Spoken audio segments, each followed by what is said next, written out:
عمران خان صاحب نے یہ ہدایت کی ہے کہ تمام وہ سیاسی پارٹیاں جو اس الیکشن کے انعقاد اس کا جو کنڈکٹ ہوا ہے، جس طریقے سے الیکشن کیا گیا ہے اور جو نتائج سامنے آ رہے ہیں، اس میں جو بے ضابطگیاں ہوئی ہیں، جو دھاندلی ہوئی ہے، اس پر آپ مختلف سیاسی پارٹیوں سے رابطہ کریں، ان کے ساتھ اس ایشو کو ڈسکس کریں اور آگے آئندہ آنے والے وقت کے لیے کوئی مشترکہ طور پر لائحہ عمل پر بات کریں۔ پاکستان تحریک انصاف نے یہ اعلان کیا ہے کہ ایک تو ہم پی ٹی آئی کی طرف سے 17 فروری کو یعنی ہفتے کے روز ملک گیر احتجاج کریں گے، اور احتجاج کا یہ سلسلہ انشاءاللہ یہ تحریک جو ہے یہ آئندہ بھی جاری رہے گی، چونکہ جمعیت علماء اسلام نے بھی ان انتخابات پر شکوک و شبہات کا اظہار کیا ہے، اس کے نتائج پر اعتراض کرتے ہوئے ان کو مسترد کیا ہے۔ تو ہمارا اور ان کا یہ ایک مشترکہ متفقہ ایک نقطہ ہے جس پر ہمیں آپس میں اتفاق ہے۔ ہم یہاں آئے مولانا فضل الرحمان صاحب سے، حافظ حمداللہ صاحب سے، غوری صاحب سے اور ان کی ٹیم سے، مولانا صاحب میرے پیچھے کھڑے، مفتی روزی خان صاحب جو بلوچستان سے تعلق رکھتے ہیں، ان سے ہماری ملاقات ہوئی اور بہت اچھے ماحول میں بات چیت ہوئی، اور اس ایک بنیادی نقطے پر اتفاق کیا گیا کہ یس، اس میں کوئی شک نہیں ہے کہ یہ الیکشن جس طریقے سے منعقد ہوئے، جس طرح سے ان کا انعقاد ہوا، جو نتائج جس طرح سے سامنے آ رہے ہیں، اس سے ثابت ہو جاتا ہے کہ الیکشن دھاندلی زدہ ہے، اور ان کے نتیجے میں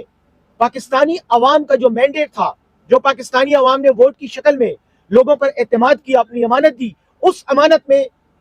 بددیانتی کی گئی ہے، اور یہ نتیجہ نہ اس کو قوم ایکسپٹ کرتی ہے، نہ اس کو سیاسی پارٹیاں ایکسپٹ کرتی ہیں۔ آج ہم نے اس بات پر اتفاق کیا کہ آئندہ آنے والے وقت کے لیے مستقبل میں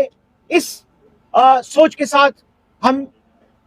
بات چیت کریں گے، مختلف سیاسی پارٹیوں کے ساتھ رابطے کریں گے۔ آج موجودہ صورتحال کی تناظر میں جو سیاسی کشمکش 2024 8 فروری کے الیکشن کے نتیجے میں آپ میڈیا کے سامنے اور پوری قوم کے سامنے ایک نقشہ اور ایک منظرنامہ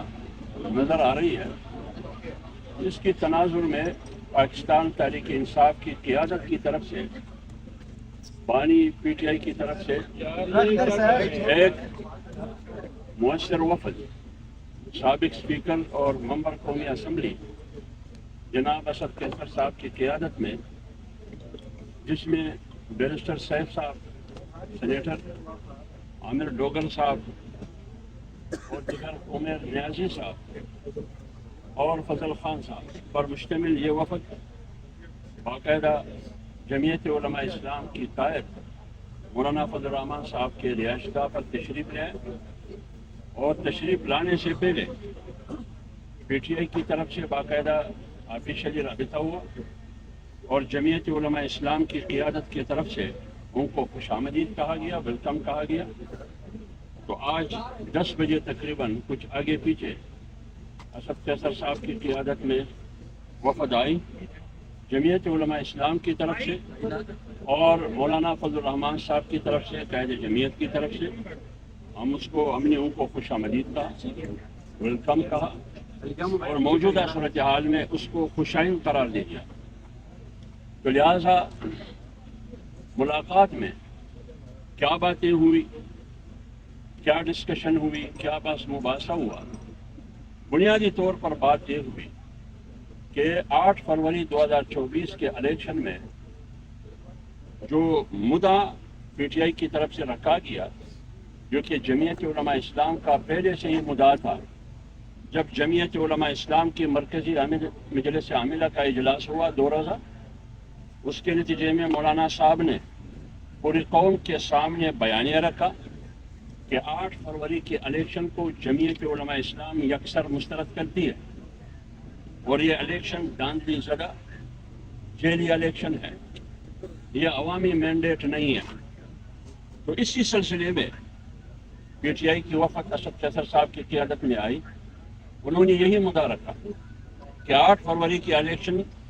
کو ہم صاف، شفاف، غیر جانبدارانہ الیکشن نہیں کہہ سکتے۔ تو اس سلسلے میں